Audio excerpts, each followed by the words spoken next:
ومولانا محمد وعلى آله وأصحابه وسلم. الحمد لمن قدر خيرا وخبالا، الحمد لمن قدر خيرا وخبالا، والشكر لمن صور حسنا وجمالا، والشكر لمن صور حسنا وجمالا. فرد صمد عن صفة الخلق بريء، فرد صمد عن صفة الخلق بريء، رب أزلي خلق الخلق كمالا. لا جد ولا ند ولا حد لمولى، لا جد ولا ند ولا حد لمولى، الآن كما كان ولم يلق زوالا. لا إله إلا الله، لا إله إلا الله، لا إله إلا الله، لا إله إلا الله، لا إله إلا الله، لا إله إلا الله، لا إله إلا الله، لا إله إلا الله، لا إله إلا الله محمد رسول الله صلى الله عليه وسلم.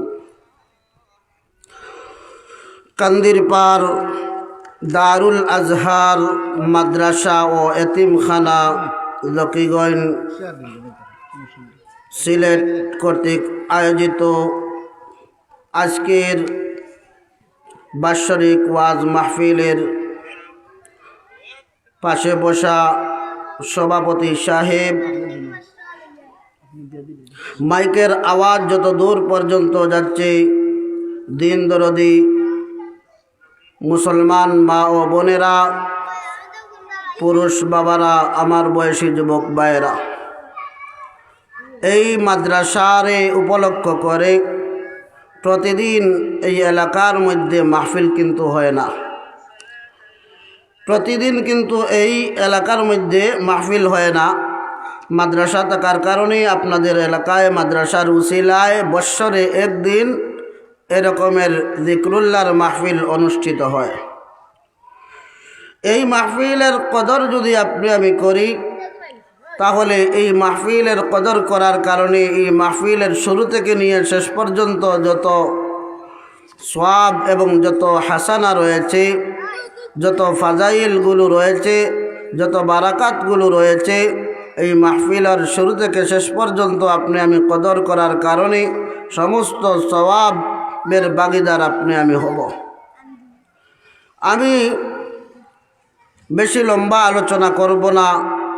মুআজ্জাজ মেহমান বৃন্দরা আসবেন, ওনারা আলোচনা করবেন। আমি কেবলমাত্র এই মাদ্রাসার মুহতামিম শায়েখ আবুল কালাম আজাদ সাহেবের মহব্বতে, হজরতের মহব্বতে, ওনার দাওয়াতে সাড়া দিতে গিয়ে আপনাদের এলাকার মধ্যে এসেছি।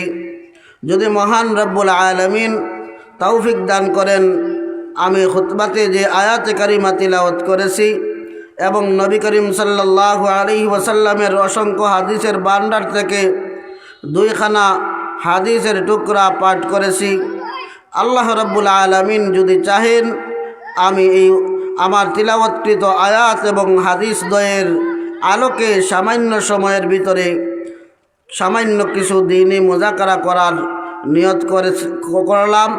আল্লাহ যদি ইচ্ছা করেন আমার নিয়তের মধ্যে কামিয়াবি দান করবেন, আমিন। সম্মানিত এলাকাবাসী, মাহফিল যেহেতু শুরু হয়ে গেছে, আপনারা পুরুষ যারা আছেন বাড়িঘরের মধ্যেই, আপনারাও মাহফিলের সামিয়ানার নিচে আসার বসার আল্লাহ তৌফিক দান করুন। আপনারা চেষ্টা করুন, নিয়ত করুন। ঘোষণা শুনেছেন, জোহরের নামাজের পরপরই আমাদের গোটা সিলেটের অহংকার মুফতি আবুল হাসান সাহেব তশরিফ আনবেন, বয়ান করবেন। আপনারা অনেক চাহিদা, আমাদের এলাকার সবারও চাহিদা হুজুরের বয়ান শোনার। এজন্যই আমরা সবাই হুজুরের বয়ানের সময় যেন কেউ মিস না করি, আমরা সবাই শুনি। আর বাড়িঘরের মধ্যে যে সমস্ত মা বোনেরা আছেন, আপনারাও কাজের ফাঁকে ফাঁকে ধ্যান খেয়াল করে ওয়াজগুলো শুনবেন। কোন হুজুরের কোন কথা আপনাদের জীবন পরিবর্তন করে দিবে আল্লাহ ভালো জানেন। এজন্যই মা বোনদের দৃষ্টি আকর্ষণ করে বলছি, আপনারা বাড়ির মধ্যে কাজ কামের ফাঁকে ফাঁকে আপনারা ওয়াজ শুনেন। আল্লাহ রাব্বুল আলামিন সবাইকে দ্বীনি নসিহত শুনে দ্বীনি নসিহতের উপর আমল করার তৌফিক দান করুন, আমিন। আরেকটা গুজারিশ আমি করতে চাই যে আপনারা এই মাদ্রাসা আপনাদের বাচ্চাদেরকে এই মাদ্রাসার মধ্যে দিবেন। আপনার আমার বাচ্চা যারা আছে, আমাদের বাচ্চাগুলোরে যদি প্রথমেই দিনের মূল ফাউন্ডেশন ঠিক না রাখি, তাহলে আমাদের বাচ্চারা বড় হয়ে আমাদের বাচ্চারা বিপদগামী হয়ে যাবে। এজন্যই আমাদের বাচ্চাদেরকে আমরা যদি সুপথে পরিচালিত করতে চাই, আপনি আমি মুসলমান, আপনার আমার সন্তানগুলোও মুসলমান, এদেরকে যদি আমরা কি করি, এদেরকে যদি আমরা সৎ পথে রাখতে চাই, মুসলমান হিসাবে প্রতিষ্ঠিত করতে চাই, তবে এই রকমের মাদ্রাসাগুলোর দিকে আপনার আমার সন্তানদেরকে পাঠাইতে হবে। মাদ্রাসার দ্বীনি শিক্ষার মধ্যে তাদেরকে সংযুক্ত করতে হবে।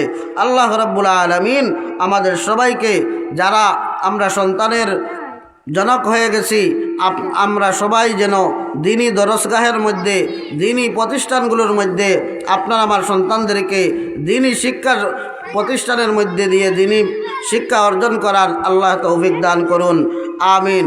আমি আল্লাহ রাব্বুল আলামিন কুরআনে কারীমের এই আয়াতের মধ্যে ইরশাদ করেন, ওয়াকালাল্লাযীনা কাফারু রব্বানা আরিনাল্লাযীনি আযাল্লানা মিনাল জিন্নি ওয়াল ইনস نجعلهما تحت أقدامنا ليكونا من الأسفلين। আল্লাহ রাব্বুল আলামিন আয়াতে কারিমা দ্বারা জানিয়ে দিলেন এমন একটি অবস্থার কথা, ওই দিনকে স্মরণ করো যেই দিন কাফিরেরা বলবে, সেই কিয়ামতের কঠিন ময়দানে যখন মানুষের আমলের হিসাব নিকাশ হওয়ার পরে যখন গুনাহগার এবং নেককাররা পৃথক হইয়া যাইবে, ওয়ামতাজুল ইয়াউমা আইয়ুহাল মুজরিমুন, সেই দিন কিয়ামতের ময়দানে আল্লাহ রাব্বুল আলামিন পাপিষ্ঠদেরকে নেককারদের থেকে পৃথক করিয়ে দিবেন। সেই দিনকে ভয় করো যেই দিন পাপিষ্ঠরা আর নেককাররা একাকার থাকবে না। আল্লাহ সুবহানাহু ওয়া তাআলা নেককারদেরকে পাপিষ্ঠদের থেকে আলাদা রাখবেন, পাপিষ্ঠদেরকে নেককারদের থেকে পৃথক করিয়া দিবেন। সেই কঠিন দিনে যারা বদকার হয়ে যাবে, যারা কাফির বনবে, যারা পাপিষ্ঠ বনবে, পাপিষ্ঠ বনার কারণে যাদেরকে ঘোষণা করা হবে জাহান্নামের মধ্যে চলে যাও, ওই সমস্ত জাহান্নামীরা সেই সময় বলবে, রব্বানা আরিনাল্লাযীনি আযাল্লানা মিনাল জিন্নি ওয়াল ইনস। জাহান্নামের মধ্যে জিন এবং মানুষেরা যাবে, মানুষ এবং জিনদের মধ্যে যারা জাহান্নামী হইবে, ওই সময় ওই জাহান্নামীরা বলতে লাগবে, আল্লাহ ও আমাদের পালনকর্তা, রব্বানা আরিনাল্লাযীনি আযাল্লানা মিনাল জিন্নি ওয়াল ইনস, ও আমাদের মালিক রব্বুল আলামিন, আমরা আজকে জাহান্নামের মধ্যে গেলাম, আমরা আজকে জাহান্নামের মধ্যে ফয়সালা হয়ে গেছে, জাহান্নামী হয়ে গেছি, আমার একটা আবদার হলো, রব ও আমাদের প্রভু, আমাদের আবদারটুকু হচ্ছে আমরা যাদের কারণে জান্নাতের রাস্তাটুকু চিনতে পারলাম না, যাদের কারণে আমরা জান্নাতের রাস্তার মধ্যে উঠতে পারলাম না, দুনিয়ার জমিনে আমাদেরকে তো পাঠাইছো মা বাবার ঘর জন্ম দিয়া। আমাদের মা বাবারা ছিল আমাদের অভিভাবক। যতক্ষণ পর্যন্ত আমাদের বিবেক বুদ্ধি হয় নাই, যতক্ষণ পর্যন্ত আমরা বুঝদার হই নাই, ততক্ষণ পর্যন্ত আমাদের অভিভাবক আমাদের মা বাবা ছিল। ওরা আমাদেরকে যেভাবে পরিচালনা করেছে আমরা সেইভাবে পরিচালিত হয়েছি। ওরা আমাদেরকে যে রাস্তা দেখাইছে ওই রাস্তা দেখিয়ে আমরা সেই পথে হেঁটেছি। ও দয়ার আল্লাহ, আজকে তো জাহান্নামী হইয়া গেলাম, অসুবিধা নাই, জাহান্নামের মধ্যে যাব ঠিকই, কিন্তু আমাদের সেই অভিভাবক মা বাবাদেরকে নিয়ে আসেন। আমরা আমাদের মা বাবাদের কারণে আজকে জাহান্নামী হয়ে গেছি। যদি আমাদের মা বাবা আমাদেরকে জান্নাতে যাওয়ার পথ দেখাইতো, যদি আমাদের মা বাবা আমাদেরকে জাহান্নামের রাস্তা থেকে বিরত রাখতো, আজ হয়তো আমরা জাহান্নামের ফয়সালা আমাদের ব্যাপারে হতো না। ও আমাদের মালিক, আমাদের মা বাবা হচ্ছে প্রথম আসামি, তাদের কারণে আজকে আমরা জাহান্নামী বনে গেছি। আমাদের আবদার হচ্ছে নাজআলহুমা তাহতা আকদামিনা, আমাদের আবদার হচ্ছে আল্লাহ যখন ফয়সালা করে দিয়েছ জাহান্নামে যেতে হবে, আমরা জাহান্নামে যাইবার আগে আমাদের ফরিয়াদ হচ্ছে আমাদের মা বাবাদেরকে আমাদের সামনে এনে উপস্থিত করুন। আমরা আমাদের মা বাবার গর্দানে পাড়া দিয়া জাহান্নামের মধ্যে যেতে চাই। বলেন নাউযুবিল্লাহ।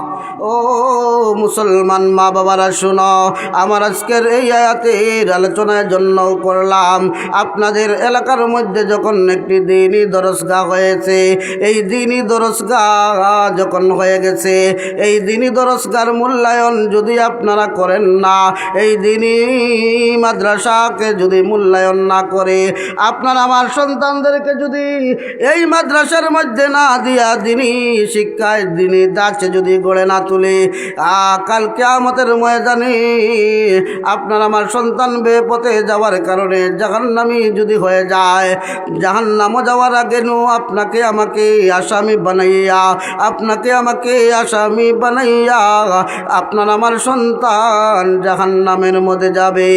এজন্য ও কান্দির পাড়ের মুসলমানেরা, ও আশপাশ গ্রামের মুসলমানেরা শুনো, আপনাদের জন্য একটা বড় নিয়ামত হচ্ছে দারুল আজহার মাদ্রাসা।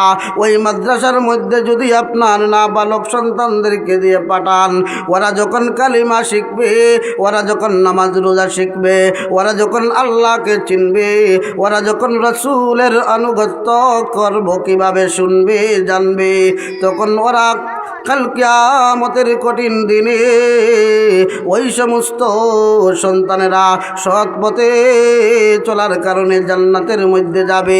শুধু একা একা জান্নাতে যাবে না, ও মা বোনেরা শুনো, আপনার সন্তান জান্নাতের মধ্যে যখন যাবে, আপনাকেও সে সঙ্গে নিয়ে জান্নাতে যাবে।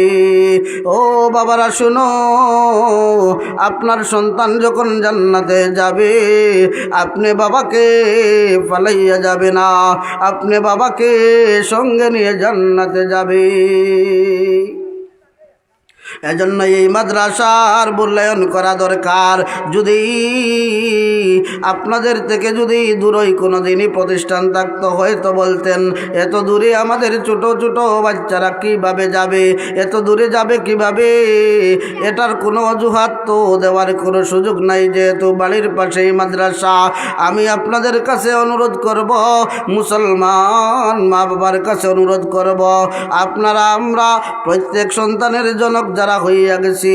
আমরা প্রত্যেকেই যেন দিনই দরসগাহে আপনার আমার সন্তানদেরকে দিনই দাচে গড়ার নিয়তে দিনই প্রতিষ্ঠানের মধ্যে সন্তানগুলোরে পাঠায়। যদি পাঠাইতে পারি আর সঙ্গে সঙ্গে পাঠাইয়া দোয়া করি আল্লাহর কাছে, আল্লাহ আমার সন্তানকে যুগ শ্রেষ্ঠ আলিমে বা আমল হওয়ার তৌফিক দেও। যখন মা বাবা সন্তানের জন্য দোয়া করবে, আল্লাহ রব্বুল আলামিন মা বাবার দোয়া সন্তানের বেলায় কবুল করে থাকেন। আপনি মা বাবার দোয়ার কারণে আপনার সন্তান বড় আল্লাহর ওলি হয়ে যাবেন। বায়জিদ বুস্তামি রহমতুল্লাহ আলাইহি মস্ত বড় আল্লাহর ওলি হয়েছেন একমাত্র মায়ের দোয়ার কারণে। আপনারা জানেন অবশ্যই বায়জিদ বুস্তামি রহমতুল্লাহ আলাইহি ছোট শিশু অবস্থায় মা অসুস্থ, এমন সময় মা বলেছিলেন, ও বাবা রে, আমার পানির বড় পিপাসা লেগেছে, যদি আমাকে এক গ্লাস পানি খাওয়াইতে। মায়ের আবদার রাখতে যাইয়া বায়জিদ বুস্তামি রহমতুল্লাহ আলাইহি পানি আনার জন্য যখন নির্ধারিত ঘরের নির্ধারিত জায়গার মধ্যে গেলেন, গিয়ে দেখলেন পাত্রের মধ্যে তো পানি নাই। তখন পানি ছোটাছুটি করে তখন তিনি পানি যখন আনলেন, এনে দেখেন মা তো ঘুমিয়ে পড়েছেন।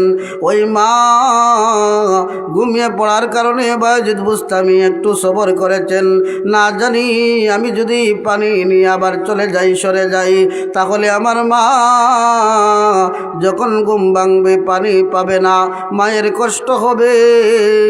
এই চিন্তা নিয়ে বায়জিদ বুস্তামি রহমতুল্লাহ আলাইহি মার মাথার পাশে বসেছিলেন। 1 ঘন্টা নয়, 2 ঘন্টা নেই, সারা রাত্রি মা ঘুমন্ত অবস্থায় ছিল। আর মাথার পাশে বায়জিদ বুস্তামি রহমতুল্লাহ আলাইহি মায়ের মাথার পাশে গ্লাস হাতে নিয়ে বসাছিলেন। যখন মায়ের ঘুম ভাঙল ফজরের ওয়াক্তের সময়, তখন মা দেখেন আমার কলিজার টুকরা সন্তান আমাকে পানি খাওয়ানোর জন্য মাথার পাশে পানির গ্লাস নিয়ে বসে আছে। তখন মা সন্তানের জন্য এই দুয়াই করেছিলেন, আল্লাহ আমার সন্তানকে যুগ শ্রেষ্ঠ আল্লাহর ওলি আলিমে বা আমল হিসাবে তুমি কবুল করে নাও। আল্লাহ রব্বুল আলামিন বায়জিদ বুস্তামি রহমতুল্লাহ আলাইহির মায়ের দোয়া অত তাড়াতাড়ি কবুল করেছেন। আল্লাহ রব্বুল আলামিন মায়ের দোয়া কবুল করে বায়জিদ বুস্তামিকে যুগ শ্রেষ্ঠ আল্লাহর ওলি বানিয়ে দিয়েছিলেন। ও মায়েরা, ও বাবারা, আপনার দোয়াও আল্লাহ কবুল করবেন। আপনারা আপনাদের সন্তানদেরকে দিনই শিক্ষা প্রতিষ্ঠানের মধ্যে পাঠাইয়া কোরআন হাদিসের ইলম অর্জন করানোর চেষ্টা করুন। সঙ্গে সঙ্গে আল্লাহর কাছে 2 হাত তুলে দোয়া করুন, আয় আল্লাহ আমার সন্তানকে দিনই প্রতিষ্ঠানের মধ্যে পাঠাইছি দিনই শিক্ষা অর্জন করার নিয়তে। রব্বুল আলামিন ইলমে ওহী দিয়ে আমার সন্তানকে তুমি মালামাল করো। মা বাবা যখন সন্তানের ব্যাপারে দোয়া করবে, আল্লাহ রব্বুল আলামিন মা বাবার দোয়া কবুল করে আপনার আমার সন্তানকে যুগ শ্রেষ্ঠ আলিম বানাইয়া দিতে পারেন কি পারেন না? অবশ্যই অবশ্যই পারেন। যে আল্লাহ বায়জিদ বুস্তামির মায়ের দোয়া কবুল করে বায়জিদ বুস্তামিকে যুগ শ্রেষ্ঠ আল্লাহর ওলি বানিয়েছেন, সেই আল্লাহও আপনার আমার দোয়া কবুল করে আপনার আমার সন্তানকেও যুগ শ্রেষ্ঠ আল্লাহর ওলি বানিয়ে দিতে পারেন।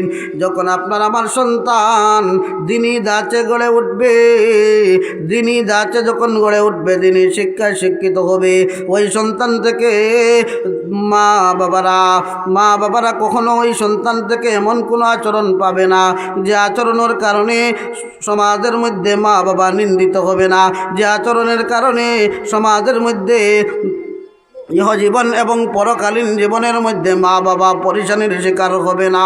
ও মুসলমানেরা শুনো, ও মুসলমানেরা শুনো, আজ যদি আপনার আমার সন্তানদেরকে যদি উপযুক্ত শিক্ষা যদি না দেই, যদি শুধুমাত্র জাগতিক শিক্ষার পিছনে আপনার আমার সন্তানকে দৌড়ানি শেখায়, তাহলে ওই সন্তানটি এককভাবে জাগতিক শিক্ষা পাওয়ার কারণে সেই জাগতিক শিক্ষায় বড় শিক্ষিত হইয়া যাইবে ঠিকই, কিন্তু বড় হইয়া যখন আপনার সন্তান বড় অফিসার হয়ে যাবে, বড় হইয়া যখন আমার সন্তান বড় মাস্টার হইয়া যাইবে, বড় চাকুরিজীবী হইবে, তখন আপনার আমার সন্তান আপনাকে আমাকে দেখার সময়টুকু বের করতে পারবে না।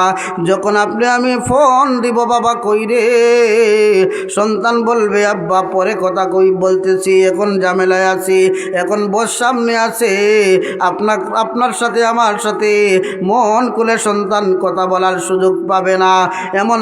এমন অবস্থা হবে, এক সময় দেখা যাবে সন্তান বিবাহ করার সঙ্গে সঙ্গে আপনাকে গ্রামের বাড়ির মধ্যে রেখে, আপনাকে গ্রামের বাড়ির মধ্যে রেখে সে টাউনের মধ্যে শহরের মধ্যে চলে গেছে। শহরী সুন্দরী রমণী বিবাহ করে সে শহরের মধ্যে একেবারে স্থায়ী বাসিন্দা বনে গেছে। আর আমি যে বয়সে আছি সেই বয়স তো ধীরে ধীরে আপনার আমার বয়স তো বার্ধক্যে উপনীত হবে। তখন আমি না রুজি করতে পারবো, না ইনকাম করতে পারবো, তখন আমি জিল্লতির জিন্দেগি কাটাইতে হবে। অসংখ্য গণিত ঘটনা রয়েছে যে সন্তানেরা শুধুমাত্র জাগতিক শিক্ষায় শিক্ষিত হওয়ার পরে অসংখ্য গণিত ঘটনা আপনার আমার চোখের সামনে রয়েছে। সন্তানেরা মা বাবাকে বৃদ্ধাশ্রমের মধ্যে পাঠিয়ে দেয়। কিন্তু আপনার আমার সন্তান যদি মাদ্রাসায় পড়ে কোরআনের শিক্ষা অর্জন করে, হাদিসের শিক্ষা অর্জন করে, ওই সন্তান কখনো মা বাবার অবহেলা করবে না, কখনো মা বাবাকে অবজ্ঞা করবে না, কখনো এমন কোনো কাজ করবে না যে কাজ করার কারণে মা বাবা দুনিয়া আখিরাতের মধ্যে লাঞ্ছিত বঞ্চিত হতে হয়। আল্লাহ রাব্বুল আলামিন আমাদের সবাইকে, আমাদের সন্তানদেরকে উপযুক্ত দ্বীনি শিক্ষায় গড়ার তৌফিক দান করুন, আমিন। আল্লাহ রাব্বুল আলামিন জানিয়ে দিলেন হাসরের মাঠের সেই অবস্থা, যখন মানুষ জাহান্নামী হইয়া যাবে, যখন কাফিরেরা বলবে রব্বানা আরিনাল্লাযীনি আযাল্লানা মিনাল জিন্নি ওয়াল ইনস নাজআলহুমা তাহতা আকদামিনা লিয়াকুনা মিনাল আসফালিন। সন্তান জাহান্নামে যাবে তো যাবে, সাথে মা বাবাকে অপদস্থ অপমানিত করে যাবে।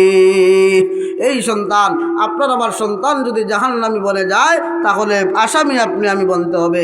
এজন্যই প্রত্যেক অভিভাবকের কাছে আমার অনুরোধ হচ্ছে, আমরা আমাদের সন্তানদেরকে দ্বীনি পথে পরিচালিত করার চেষ্টা করতে হবে।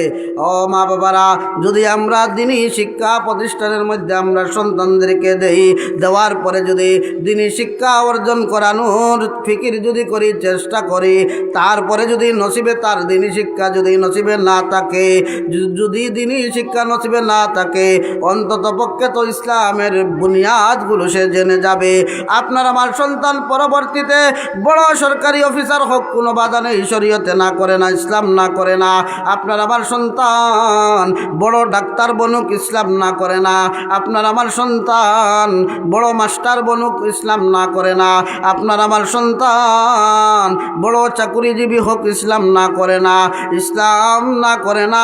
ও আমার দাবি হচ্ছে এটাই, অন্তত পক্ষে কমপক্ষে আপনার আমার সন্তানকে দ্বীনি মৌলিক বিষয়গুলোর শিক্ষা দেওয়া জরুরি, ফরজ।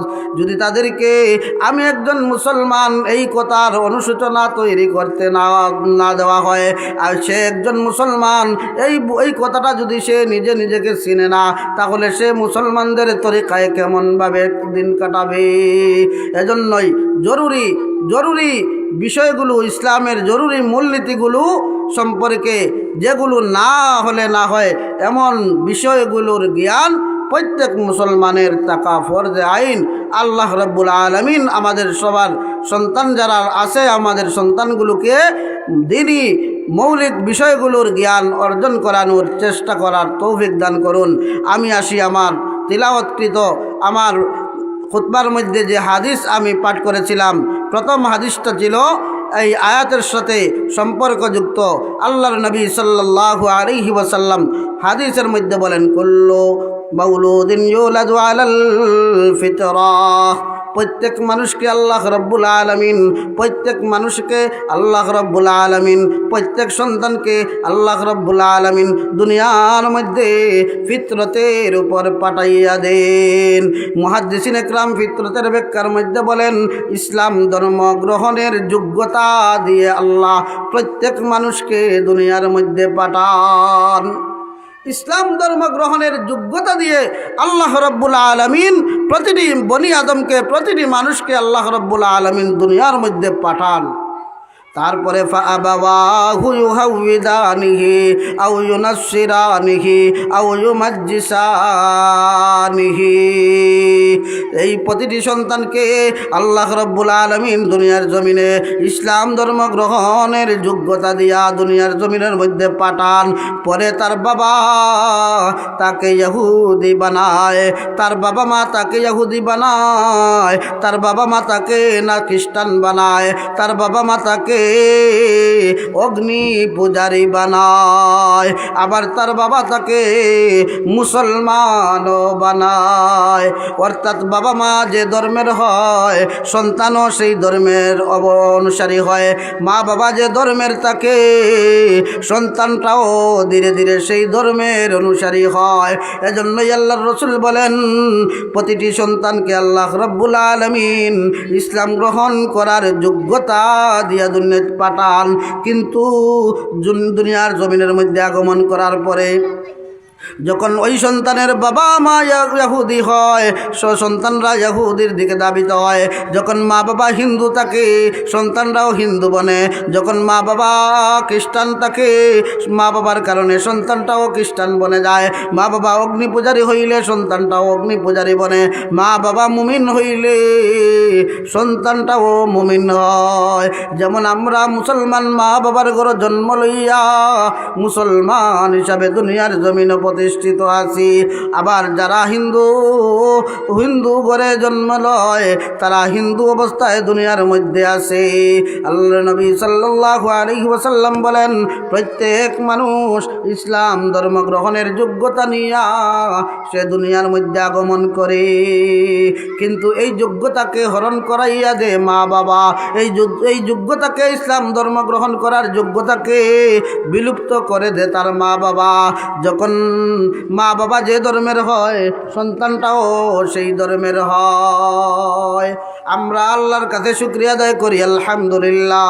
আল্লাহ রাব্বুল আলামিনের কাছে কখনো আমরা দরখাস্ত করি নাই, ও আল্লাহ আমাদেরকে মুসলমান মা বাবার ঘরে জন্ম দিয়া মুসলমান বানাইয়া পাঠাও। আমরা দরখাস্ত করি নাই, আবেদন করি নাই। বিনা আবেদনে আল্লাহ রাব্বুল আলামিন আমাদেরকে মুসলমান মাই বাবার ঘরে জন্ম দিয়া মুসলমান হিসাবে দুনিয়ার মধ্যে পাঠাইছেন।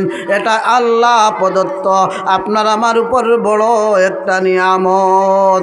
সেই মুসলমানিত্ব ধরে রাখার জন্য আপনার আমার করণীয় কাজ হইল, মুসলমানের মূল ভিত্তি হচ্ছে, ইসলামের মূল ভিত্তি হচ্ছে পাঁচটি।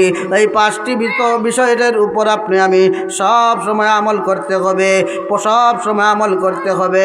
মুসলমান আপনার আমার কাছে ইসলাম থাকতে হলে সেই ইসলাম রাখার প্রতি যত্নবান হইতে হবে। আমি মুসলমান, আমার ইসলাম আমার মধ্যে থাকতে হলে, আমি মুসলমান, আমার মুসলমানিত্ব টিকাইয়া রাখতে হলে অবশ্যই তাই ইসলাম আমার মধ্যে থাকতে হলে মেহনতের প্রয়োজন। যখন মেহনত ছেড়ে দিব, তখন কখন কোন সময় ইসলাম আমার কাছ থেকে চলে যাবে, মুসলমানিত্ব আমার কাছে থেকে চলে যাবে, আমি বেঈমান মুরতাদ বনে যাব। এই ইলম জানা থাকা প্রত্যেকের জন্য জরুরি। আল্লাহ রাব্বুল আলামিন আমাদের সবাইকে মুসলমান মা বাবার ঘরে জন্ম দিয়া মুসলমান হিসাবে পাঠাইছেন। আর এই মুসলমানিত্ব টিকাইয়া রাখা প্রত্যেকের উপর ফরজে আইন, প্রত্যেকের উপর জরুরি। আমরা যদি আমাদের মুসলমানিত্ব টিকিয়ে না রাখি, তাহলে আমরা আমাদের নিজের মুসলমানিত্ব যদি না টিকিয়ে রাখি, তাহলে এক সময় আমরা কি হবে, প্রথমে বেআমল হইতে হইতে এক সময় মুরতাদ বনে যাব। আল্লাহ রাব্বুল আলামিন আমাদের সবাইকে তৌফিক দেন সব সময় আমাদের মুসলমানিত্ব যাতে আমরা টিকিয়ে রাখতে পারি। আমি আসি আমার তিলাওয়াত করা দ্বিতীয় হাদিসের মধ্যে। এই হাদিসটি পড়েছিলাম এই জন্যই, আল্লাহর নবী সাল্লাল্লাহু আলাইহি ওয়াসাল্লাম যে এই হাদিসটি বর্ণনা করেছেন হযরত আনাস রাদিয়াল্লাহু আনহু নবীজির কাছ থেকে। আন্না আনাস রাদিয়াল্লাহু তাআলা আনহু قال قال رسول الله صلى الله عليه وسلم المرأة إذا صلت خمسها وصامت شهرها وأحسنت فرجها وأطاعت بعلها فلتدخل من أي أبواب الجنة شاءت। আল্লাহর নবী সাল্লাল্লাহু আলাইহি ওয়াসাল্লাম বলেন, যে মহিলা চারটি গুণে গুণান্বিত হইবে। ও মা বোনেরা, আপনাদের ওয়াজ করিতেছি, এখন মনের কান দিয়ে শুনবেন। ও মা বোনেরা, এখন এই মাত্র আপনাদের ওয়াজ করিতেছি একবারে আপনাদের জন্য খাস করে, যাতে আপনারা এই চারটি গুণে গুণান্বিত হইয়া জান্নাতের আটটি দরজার যে কোনো একটি দরজা দিয়ে প্রবেশের অধিকার পান। আপনাদের জন্য খাসভাবে আমার এই বার্তা নবী করিম সাল্লাল্লাহু আলাইহি ওয়াসাল্লামের সেই হাদিস।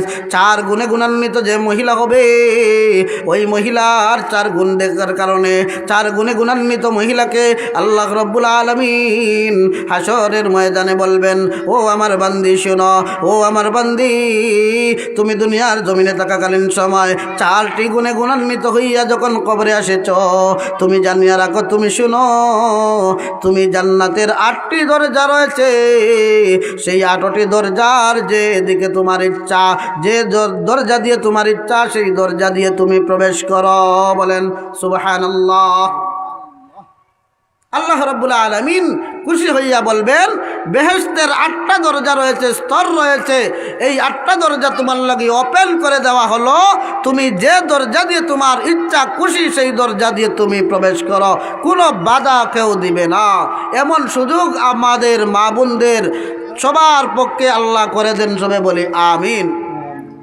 এই সুযোগটি কাল কিয়ামতের কঠিন দিনে এই সুযোগটি পাওয়ার জন্য করতে হবে মাত্র 4টা কাজ। মাত্র 4টা কাজ করতে হবে। বিবাহিত মেয়েরা করবে 4টা কাজ, আর অবিবাহিত মেয়েদের জন্য 3টা কাজ। আল্লাহর নবী সাল্লাল্লাহু আলাইহি ওয়াসাল্লাম বলেন, আল মারআতু ইযা সাল্লাত খামসাহা, যে মহিলা আমার উম্মতের মধ্যে যে মহিলা 5 ওয়াক্তের নামাজ আদায় করবে। প্রথম কাজ 5 ওয়াক্তের নামাজ পড়া। প্রথম কাজ, ও মা বোনেরা, প্রথম নম্বর গুণ, প্রথম নম্বর কাজ হচ্ছে 5 ওয়াক্তের নামাজ আদায় করা। বড় কঠিন জিনিস, আমরা কঠিন বানিয়ে ফেলেছি। যদি আল্লাহর নবী সাল্লাল্লাহু আলাইহি ওয়াসাল্লামকে আল্লাহ রাব্বুল আলামিন যখন 50 ওয়াক্তের নামাজ দিয়েছিলেন, সেই 50 ওয়াক্তের নামাজ যদি আপনার আমার উপর ফরজ থাকতো, তাহলে আমাদেরকে চুকাইয়া মিলল না। এই 50 ওয়াক্তের নামাজকে আল্লাহ রাব্বুল আলামিন মাইনাস করে 45 ওয়াক্ত মাইনাস করেছেন, মাত্র 5 ওয়াক্ত রেখেছেন, আর ঘোষণা করে দিয়েছেন, ও আমার আখেরি জমানার নবীর উম্মতেরা, শুনো, তোমাদের মধ্যে যারা 5 ওয়াক্তের নামাজ যথা নিয়মে যথা সময়ে উপযুক্ত সুন্দরভাবে যারা এই 5 ওয়াক্তের নামাজ আদায় করবে, আমি আল্লাহ রাব্বুল আলামিন 5 ওয়াক্ত নামাজ আদায় করার কারণে খুশি হইয়া 50 ওয়াক্ত নামাজ আদায় করার সমপরিমাণ সওয়াব ওই বান্দাবান্দিকে দান করব। বলেন সুবহানাল্লাহ। কত বড় অফার আল্লাহ রাব্বুল আলামিন দিয়েছেন। আপনি আমি যদি ঠিক মতো 5 ওয়াক্তের নামাজ আদায় করি, এই 5 ওয়াক্ত নামাজ আদায় করার কারণে আল্লাহ রাব্বুল আলামিন খুশি হইয়া 50 ওয়াক্তের নামাজ আপনার আমার আমল নামার মধ্যে যোগ করে দিবেন। এজন্যই মুসলমানেরা, আপনি আমি 5 ওয়াক্তের নামাজ গুরুত্ব সহকারে পড়ি।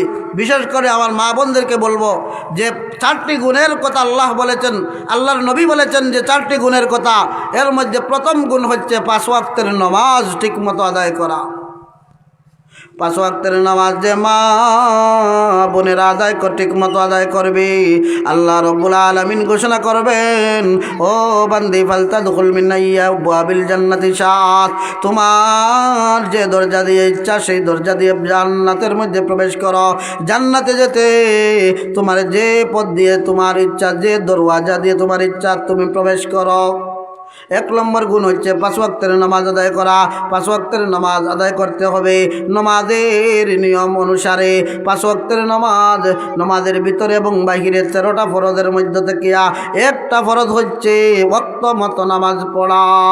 ওয়াক্ত মতো নামাজ পড়া একটা ফরজ বিষয়। এটা আমাদের অনেক মা বোনেরা আছে নামাজ পড়ে ঠিকই, কিন্তু জোহরের রক্ত শেষ হওয়ার পরে, আসরের রক্ত আসার পরে ফজরের রক্ত শেষ হওয়ার পরে ফজরের নামাজ পড়ে, আসরের নামাজ পড়ে আসর ওয়াক্ত শেষ হওয়ার পরে, অর্থাৎ ওয়াক্ত মতো নামাজ পড়ার পা বন্ধ করে না। আল্লাহর নবী সাল্লাল্লাহু আলাইহি ওয়াসাল্লাম বলেন, আল মারআতু ইযা সাল্লাত খামসাহা, যে মা বোনেরা পাঁচ ওয়াক্তের নামাজ যথাসময়ে যথা নিয়মে সুন্দর করে আদায় করবে। প্রথম গুণ হচ্ছে সুন্দর করে পাঁচ ওয়াক্তের নামাজ পড়া। পাঁচ ওয়াক্তের নামাজ সুন্দর করে পড়িতে হবে। যে মা বোন পাঁচ ওয়াক্তের নামাজ সুন্দর করে সম্পাদন করবে, প্রথম গুণের মালিক হইয়া গেল। এখন পাঁচ ওয়াক্তের নামাজ মা বোনদের জন্য পাঁচ ওয়াক্তের নামাজ পড়তে হবে। পুরুষেরাও পাঁচ ওয়াক্তের নামাজ পড়া লাগবে, মা বোনেরাও পড়বে। মা বোনদের আলোচনা যেহেতু হচ্ছে, শুধু মা বোনদেরকে আমি বলতেছি 4টা গুণের মধ্যে 1 নম্বর গুণ হচ্ছে পাঁচ ওয়াক্তের নামাজ আদায় করা। ও মা বোনেরা, পাঁচ ওয়াক্তের নামাজ আদায় করুন।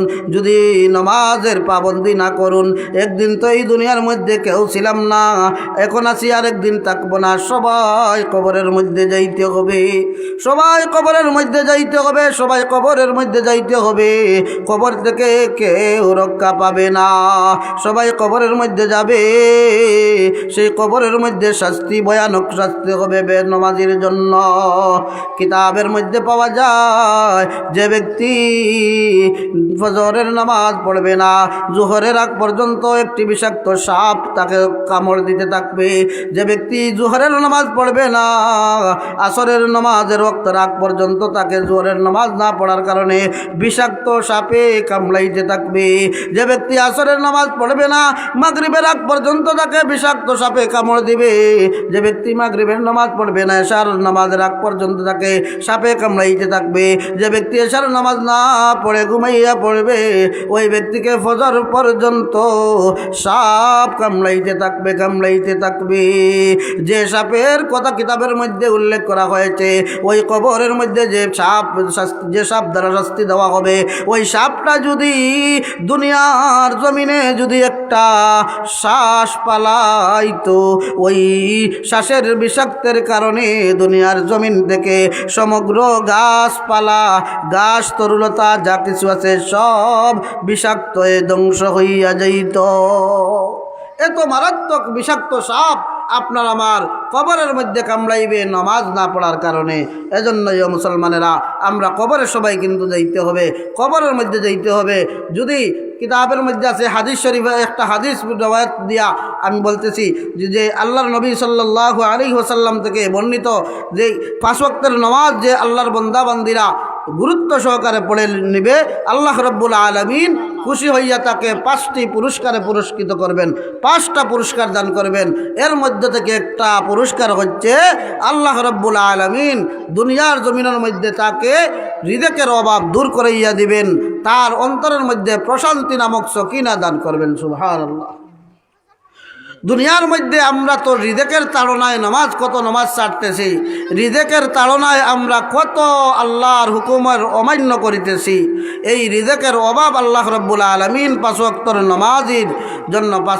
নামাজের জন্য আল্লাহ রিজেকের অভাব দূর করে দিবেন, রিজেকের পরেশানি দূর করে দিবেন। কবরের আযাব আল্লাহ মাফ করে দিবেন, আমলনামা ডান হাতের মধ্যে দিবেন, বিনা হিসাবে জান্নাত দান করবেন।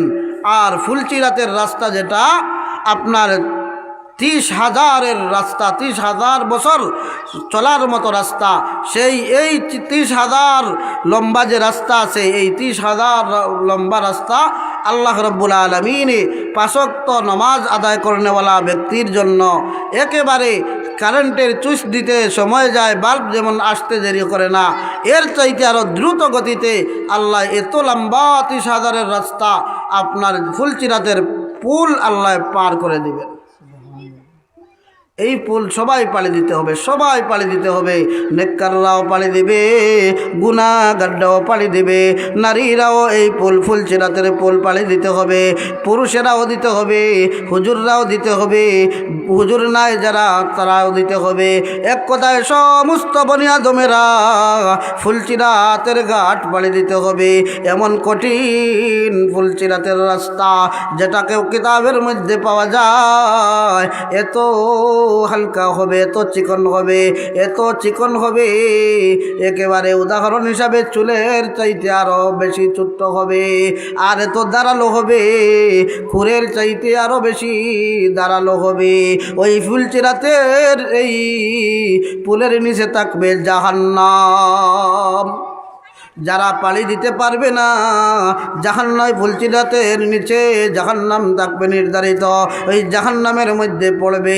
যারা পাড়ি দিয়ে চলে যাবে তারা জান্নাতের মধ্যে যাবে। এই ফুলচিরাতের পুল সহজে পথ পাড়ি দিতে পারবেন আপনি আমি যদি 5 ওয়াক্তের নামাজ গুরুত্ব সহকারে আদায় করতে পারি। আমি বলতেছিলাম যে মা বোনেরা 5 ওয়াক্তের নামাজ যথা নিয়মে যথা সময়ে আল্লাহকে খুশি করার উদ্দেশ্যে যদি সুন্দর করে আদায় করে, আল্লাহ রব্বুল আলামিন কাল কিয়ামতের কঠিন দিনে ওই মা বোনদেরকে পুরস্কৃত করবেন। প্রথমে 5টা পুরস্কার তো পাইবেই নারী পুরুষেরা। আর আমি যে হাদিসের আলোচনা করেছিলাম সেই হাদিসের 1 নম্বর গুণের অধিকারী হইয়া যাইবে। ও মা বোনেরা, যারা আমার কথাগুলো শুনতেছেন, আমার আরেকটা দাবি হলো বাকি 3টা গুণ আপনাদের আমি বলবো। আর আপনারা যারা যে যেটা পারেন, আমি আপনাদের এলাকার এই গ্রামের মানুষ না, আমার বাড়ি 12টাকুড়িতে, আমি এসেছি, আরও এসেছি আপনাদের এলাকার মধ্যে।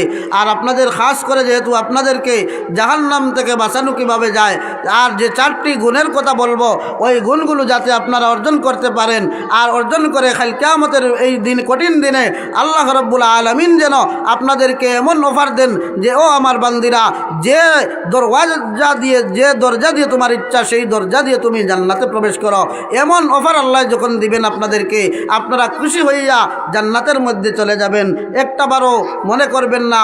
দারুল আজহার মাদ্রাসার ওয়াদের মধ্যে একজন ছোট মানুষ, একজন আলিম এসে এই কথাটি বলেছিলেন, আর আমরা আমল করেছিলাম। আজকে তো আমরা জান্নাতের মধ্যে হেসে হেসে চলে যাচ্ছি। ও মা বোনেরা, আপনাদের খেদমতে আমার আকুল আবেদন, আপনারা বাকি গুণ 3টা রয়েছে, এইগুলো আমি বলি, আর আপনারা শুনে শুনে বাচ্চাদের দিয়ে ডিম পাঠান, টাকা পয়সা, খুচরা টাকা পয়সা পাঠান, যে যেটা পারেন সেটা পাঠান, আর মাদ্রাসা শরিক হয়ে যান। আর আমার অনুরোধ আরেকটা হচ্ছে, পরবর্তীতে রমজানের মধ্যে মাদ্রাসার মধ্যে কারিয়ানা হবে। রমজান পরে বাৎসরিক তো আর আছেই, খোলা থাকবে মাদ্রাসা। আপনাদের সন্তান যারা আছে, এই সন্তানগুলোরে প্রাথমিক শিক্ষা হিসাবে কোরআনের শিক্ষা, হাদিসের শিক্ষায় শিক্ষিত করার চেষ্টা করবেন। তারপরে কোরআন হাদিসের শিক্ষা অর্জন করার পরে তারপরে আপনার সন্তানকে যদি স্কুলের মধ্যে দেন, কলেজের মধ্যে পাঠান, এই সন্তানটা আর বিপদগামী হবে না, যেহেতু ছোটোবেলা থেকে তাকে আপনি ইসলামের শিক্ষায় শিক্ষিত করেছেন, নামাজ শিক্ষা দিয়েছেন, রোজা কীভাবে রাখতে হয় শিক্ষা দিয়েছেন, কোরআনের তিলাওয়াত শুদ্ধভাবে প্রশিক্ষণ দিয়েছেন। এই সন্তানটা যখন আপনি আমি মারা যাব, তখন আপনার আমার পাশে বসে কবরের পাশে গিয়া যে তিলাওয়াত করবে, শুদ্ধভাবে তিলাওয়াত করবে, সওয়াব কবরের মধ্যে যাবে। আমার অনুরোধ হচ্ছে, যে মাদ্রাসাত সন্তানেরা পড়বে, সেই মাদ্রাসাত শিক্ষকেরা তো পড়াইবে, এই শিক্ষকগণের তো বেতনেরও কিছু দরকার আছে। যে প্রত্যেক শিক্ষকেরা তো তাদেরও বাড়ির মধ্যে স্ত্রী পুত্র সন্তানেরা আছে, তারা তো তাদের স্ত্রী সন্তানদেরও আহার দিতে হবে, ব্যবস্থা রাখতে হবে। আর শুধু তো আপনার আমার সন্তানদেরকে শুধু তারা না খাইয়া তাদের পরিবারকে ত্যাগ করিয়া তো আর সে পড়াইবে না। এজন্যই আমার দাবি থাকলো এলাকার মা বোনদেরকে, আমি একটা পরীক্ষা করে দেখব যে আমার আওয়াজ কতজন মা বোনেরা শুনতেছে। আর না পারলে মাত্র 2টা টাকা করে আপনারা মাহফিলের মধ্যে পাঠাবেন। আমি একটা জরিপ করব যে কতজন মা বোনের কান পর্যন্ত আমার আওয়াজটা গিয়েছে, আর কতজন মা বোন আল্লাহকে ভালোবাসেন, আর কতজন মা বোন জাহান্নামের মধ্য থেকে বেঁচে জান্নাতের 8টা দরজা দিয়ে জান্নাতের মধ্যে প্রবেশ করবেন, এই আশা কতজন মা বোনের আছে আমি এটা পরীক্ষা করতে চাই। আমি চলে আসি আমার হাদিসের মধ্যে। আল্লাহর নবী সাল্লাল্লাহু আলাইহি ওয়াসাল্লাম বলেন, আল মারআতু ইযা সাল্লাত খামসাহা ওয়া সামাত শাহরাহা ওয়া আহসানাত ফারজাহা ওয়া আতাআত বা'লাহা ফালতাদখুল মিন আইয়ি আবওয়াবিল জান্নাতি শাআত। আল্লাহর নবী সাল্লাল্লাহু আলাইহি ওয়াসাল্লাম বলেন, আমার উম্মতের যে মেয়ে লোকেরা 5 ওয়াক্তের নামাজ ঠিকমতো আদায় করবে, 2 নম্বর গুণ হচ্ছে ওয়া সামাত শাহরাহা, রমজান মাস সামনে আসতেছে, রমজান মাসের রোজা রাখবে। যে মা বোনেরা প্রথম নম্বর হচ্ছে 5 ওয়াক্তের নামাজ পড়বে, 2 নম্বর হচ্ছে রমজান মাসের রোজা রাখবে, 3 নম্বর গুণ হচ্ছে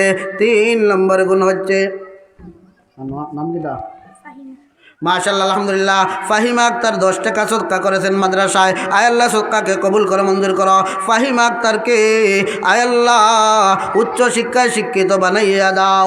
এটা খেয়ে দিছো নাম জহুরা জান্নাত, তারা 10 টাকা সদকা করেছেন। আয়াল্লাহ সদকাকে কবুল করে মঞ্জুর করো।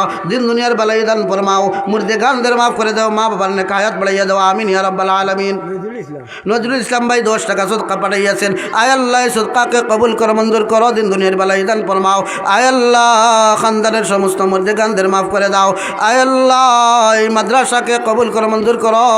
কিয়ামতের দিন এই মাদ্রাসাকে এই এলাকার মুসলমানদের নাজাতের উসিলা হিসাবে কবুল করো মঞ্জুর করো, আমিন ইয়া রাব্বাল আলামিন। বলতেছিলাম প্রথম নম্বর গুণ হচ্ছে 5 ওয়াক্তের নামাজ ঠিক করা, 2 নম্বর গুণ হচ্ছে রমজান মাস আসলে রমজান মাসের রোজা রাখা। যে মা বোন রমজান মাসের রোজা রাখবে ওই মা বোন 2 নম্বর গুণের অধিকারী হইয়া যাইবে। এখন তো প্রশ্ন আসতে পারে, ও হুজুর রমজান মাস তো মেয়ে লোকেরা পুরাপুরি মাস রোজা রাখতে পারে না বিশেষ উজরের কারণে। আল্লাহর রাসূল সাল্লাল্লাহু আলাইহি ওয়াসাল্লাম বলেছেন, ওয়া সামাত শাহরাহা, রমজান মাসের রোজা রাখা, রমজান মাসের রোজা রাখা। আমরার মা বোনেরা তো কোনো মা বোনেরা পরিপূর্ণ রমজান মাসের তো রোজা রাখতে পারে না শরঈ উযর থাকার কারণে যখন মা ও বোন তোমার শরঈ উযর থাকার কারণে যখন তুমি রমজান মাসের পরিপূর্ণ মাসের রোজা রাখতে না পারবা, তুমি গণনা করে রাখবা কতটা রোজা তুমি রাখতে পারলা না, ওই রোজাগুলো তুমি গণনা করে হিসাব রেখে রমজান চলে যাওয়ার পরে যখন তোমার শারীরিক সুস্থতা ফিরে আসবে সেই সময় তুমি ওই রমজান যে রোজাগুলো রাখতে পারো নাই সেই রোজাগুলো পরিপূর্ণ করে নিবা। তখন ওয়াসামাত শাহরাহা হইয়া যাইবে। কারণ তোমার শারীরিক যে অসুস্থতা, এই অসুস্থতা তো তুমি আনো নাই, সেই অসুস্থতা তো আল্লাহ প্রদত্ত দেওয়া। এজন্যই আল্লাহ রাব্বুল আলামিন সুযোগ দিয়েছেন যে মেয়ে লোকের রমজান মাসের মধ্যে এই সমস্ত মাসিক যে সমস্যাগুলো দেখা দিবে ওই সমস্যার সময় তিনি যেন রোজা না রাখেন। ওই সমস্যা যখন মেয়ে লোকের দেখা দিবে সমস্যা নিয়ে রোজা রাখার বিধান ইসলামের মধ্যে দেওয়া হয় নাই। এই সমস্যা চলাকালীন সময়গুলোতে রোজা রাখা হারাম। কিন্তু আরেকটা মশলা জেনে রাখবেন, যখন কোনো মেয়ে লোকের যখন কোনো মা বোনের সমস্যা দেখা দিবে রমজানের মধ্যে তখন তিনি রোজা রাখা কিন্তু তার জন্য হারাম। কিন্তু তিনি কি করবেন, প্রকাশ্যে আবার রোজা ভাঙবেন না যাতে অন্য রোজাদারে তানকে রোজা ভেঙ্গেছেন এটা বুঝতে পারে। প্রকাশ্যে রোজা ভাঙতে পারবেন না। রোজা রাখা তার হারাম যে সময় তার শারীরিক অসুস্থতায় দেখা দিবে। যতদিন পর্যন্ত অসুস্থতা থাকবে ততদিন পর্যন্ত তিনি রোজা রাখবেন না। পরবর্তীতে হিসাব করে এই রোজাগুলোর কাজা করবেন। এই কাজা করার দ্বারাও কি হবে, তার পরিপূর্ণ রমজান মাসের পরিপূর্ণ আল্লাহ সওয়াব দান করবেন। অনেক মা বোনেরা আছে এই সময় বুঝে না অনেক সময় রোজা রাখতে চায়, কিন্তু খবরদার এই সময় যে সময় অসুস্থতায় দেখা দিয়ে দিবে সেই সময় আর রোজা আপনার জন্য শরীয়ত নির্ধারিত নয়। সেই সময় রোজা রাখবেন না, হারাম কাজ করা হয়ে যাবে। সেই সময় নামাজও পড়বেন না, নামাজ পড়া কিন্তু হারাম, রোজা রাখাও হারাম। রোজা রাখাও হারাম, নামাজ পড়াও হারাম, আপনার স্বামীর সাথে মিলামেশা করাও হারাম, সহবাস যেটাকে বলে হারাম, কোরআন শরীফ স্পর্শ করাও হারাম, কোরআনের তিলাওয়াত মুখস্থ পড়াও হারাম, তোয়াফ করাও হারাম, মসজিদে প্রবেশ করাও হারাম। এই 8টা বিষয় আছে, 8টা বিষয় আপনার করা হারাম। মেয়ে লোকেরা যখন জনাবতের মধ্যে থাকবে, কোনো মেয়ে লোকেরা যখন মাসিক অসুস্থতার মধ্যে থাকবে, অসুস্থকালীন 8টা বিষয় করা হারাম। এর মধ্যে থেকে একটা হচ্ছে আপনার এই নামাজ পড়া হারাম, 2 নম্বর হচ্ছে রোজা রাখা হারাম, 3 নম্বর হচ্ছে কোরআন শরীফ স্পর্শ করা হারাম, 4 নম্বর হচ্ছে কোরআনের তিলাওয়াত মুখস্থ করা হারাম, 5 নম্বর হচ্ছে তোয়াফ করা হারাম, 6 নম্বর হচ্ছে মসজিদে প্রবেশ করা হারাম, 7 নম্বর হচ্ছে স্বামীর সাথে সহবাস করা হারাম, আর 8 নম্বর হচ্ছে হজ করা হারাম। এই 8টা কাজ মহিলাদের জন্য কোন সময় হারাম? যে সময় শারীরিক অসুস্থ থাকবে। এখন কথা হচ্ছে আল্লাহ রসুল সাল্লাল্লাহু আলাইহি ওয়াসাল্লাম বললেন, ওয়াসামাত শাহরাহা, 5 ওয়াক্ত ওয়াসামাত শাহরাহা, রমজান মাসের রোজা রাখা। যখন মেয়ে লোকদের ওই সমস্যা দেখা দিবে, তখন তো মাস পুরাইতে পারল না, পরবর্তীতে যতটা কাজা হয়েছে, যতটা রাখতে পারল না, পরবর্তীতে ওই রোজাগুলো হিসাব করে করে যেন রাখে। আবার কাজা তুলতে অনেক মা বোনেরা অবহেলা করে, এই মাসে না সেই মাসে, এই মাসে না সেই মাসে, আজ নয় কাল, আজ নয় কাল বলে বলে আরেক রমজান এনে ফেলে, আরেক রমজান এসে পড়ে, কিন্তু কজা রোজাগুলো সে ঠিক মতো রাখে না। এই 2টা গুণ। 3 নম্বর গুণ হলো ও আহসানাত ফারজাহা, 3 নম্বর গুণ হলো ও আহসানাত ফারজাহা, লজ্জাস্থানের হেফাজত করা, যেটাকে মুহাদ্দিসিনে কেরাম বলেন পর্দা পর্দা মেনে রাখা, পর্দা পর্দায় নিজেকে আবদ্ধ রাখা, প্রত্যেক নারীকে পরপুরুষ থেকে হেফাজত করা। প্রত্যেক নারীকে আল্লাহ রাব্বুল আলামিন ঘোষণা করেছেন পরপুরুষদের থেকে নিজেকে আবদ্ধ করে রাখা, নিজেকে হেফাজত করে রাখা। 3 নম্বর গুণ হচ্ছে পর্দায় নিজেকে রাখা, নিজের লজ্জাস্থানের হেফাজত করা। 4 নম্বর গুণ হচ্ছে ওয়াতাআত বালাহা, স্বামী থাকলে যে স্ত্রীর স্বামী আছে সেই স্বামীর আনুগত্য করা, সেই স্বামীর আনুগত্য করা। আল্লাহর নবী সাল্লাল্লাহু আলাইহি ওয়াসাল্লাম বলেন, আল মারআতু ইযা সাল্লাত খামসাহা, 5 ওয়াক্তের নামাজ যে মহিলা পড়বে, ওয়াসামাত শাহরাহা, রমজান মাসের রোজা রাখবে, ওয়া আহসানাত ফারজাহা, লজ্জাস্থানের হেফাজত করবে, মানে পর্দা পর্দা করবে, ওয়া আতাআত বালাহা, আর স্বামী থাকলে স্বামীর আনুগত্য করবে, স্বামীর কথা মতো জীবনযাপন চালাইবে। ওই মেয়ে লোককে আল্লাহ রাব্বুল আলামিন কাল কিয়ামতের দিন বলবেন, ফালতাদখুল মিন আইয়ি আবওয়াবিল জান্নাতি শাআত, ও আমার বান্দি, দুনিয়ার জমিনে থাকতে তুই 4টি গুণ করেছিলে, 4টি গুণের অধিকারী হইয়াছিলে, আজ তোকে এমন নফার দিলাম, এমন নফার দিলাম, জান্নাতের যে দরওয়াজা দিয়ে তোর ইচ্ছা সেই দরজা দিয়ে তুমি প্রবেশ করো। আল্লাহ রাব্বুল আলামিন আমাদের সবাইকে যা আলোচনা করলাম মা বোনদেরকে আমল করার তৌফিক দান করুন। আর সদকা আপনারা পাঠাইবেন, উলামায়ে কেরামরা ধীরে ধীরে আসতেছেন, মেহমানগণ আসবেন, এসে আপনাদেরকে গুরুত্বপূর্ণ নসিহত করবেন। আমি যা কিছু ছোটাফাটা বললাম, আল্লাহ রাব্বুল আলামিন সর্বপ্রথম আমাকে এবং আমার মাইকের আওয়াজ যত দূর পর্যন্ত যাচ্ছে সবাইকে আমল করার তৌফিক দান করুক। وآخر دعوانا أن الحمد لله رب العالمين. الحمد لله الذي هدانا لهذا وما كنا لنهتدي لولا أن هدانا الله. لقد جاءت رسل ربنا بالحق وربنا ظلمنا أنفسنا وإن لم تغفر لنا وترحمنا لنكونن من الخاسرين. رب العالمين يا الله আজকের মাহফিলে পরিপূর্ণ কবুল মঞ্জুর ফরমাও। আয় আল্লাহ আজকের মাহফিলের পরিপূর্ণ কবুল মঞ্জুর ফরমাও, এই মাদ্রাসারে পরিপূর্ণভাবে কবুল মঞ্জুর ফরমাও। আয় আল্লাহ মাদ্রাসার মুহতামিম সাহেবের আপ্রাণ চেষ্টারে কবুল মঞ্জুর ফরমাও। আয় আল্লাহ তোমার বান্দা যখন যোগাযোগ করেন সব সময় আয় আল্লাহ মাদ্রাসার চিন্তা, একটা দিনও তিনি তান পারিবারিক চিন্তার কথা বলেন নাই। আয় আল্লাহ তোমার বান্দায় একটা দিন তার সন্তান গল্প করেন নাই, স্ত্রীর গল্প করেন নাই, পরিবারের খরচের গল্প করেন নাই। সব সময় যখনই দেখা হয় হয়, যখনই ফোন হয়, যখনই সাক্ষাৎ হয় মৌলা তোমার বান্দায় মাদ্রাসার চিন্তায় পরিশানির মধ্যে তখন আয় আল্লাহ তোমার বান্দার মনের নেক তামান্নারে পরিপূর্ণ করে দেও। আয় আল্লাহ এই মাদ্রাসার স্থায়ী ক্যাম্পাসের ব্যবস্থা করে দাও। আয় আল্লাহ এই মাদ্রাসার স্থায়ী ক্যাম্পাসের ব্যবস্থা করে দাও। আয় আল্লাহ এই মাদ্রাসার এই এলাকার লাগি নাজাতের উসিলা হিসাবে কবুল মঞ্জুর ফরমাও।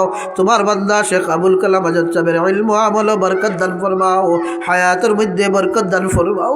আয় আল্লাহ ওয়ারহামার রাহিমিন তোমার বান্দা আয় আল্লাহ আমার গুমান অনুযায়ী তোমার বান্দা আল্লাহ ইখলাস লিল্লাহিয়তর দিকে আয় আল্লাহ আমাকে বহুত গুণে উঠতে আয় আল্লাহ বহুত আগে রে। আয় আল্লাহ তোমার বান্দা খালিস মুখলিস মানুষ আয় আল্লাহ তোমার বান্দার এই মেহনত রে কবুল মঞ্জুর করো। আজকের ওয়াজের শুরু থেকে শেষ পর্যন্ত আয় আল্লাহ যারা ওয়াজ করবা এবং যারা ওয়াজ শুনবা সবাই রে কবুল মঞ্জুর ফরমাও। আখেরি গুজারিশ আমরা জিয়ারতে হরমাইন শরীফ নসিব ফরমাও। আল্লাহুম্মা বারিক লানা ফি রজব ওয়া শাবান ওয়া বাল্লিগনা রমাদান তাকাব্বাল মিন্না ইন্নাকা আনতাস সামিউল আলিম ওয়া তুব আলাইনা ইয়া মাওলানা ইন্নাকা আনতাত তাওয়াবুর রহিম। সাল্লাল্লাহু তাআলা আলা খাইরি খালকিহি মুহাম্মাদিন ওয়া আলা আলিহি ওয়া আসহাবিহি আজমাইন। আমিন।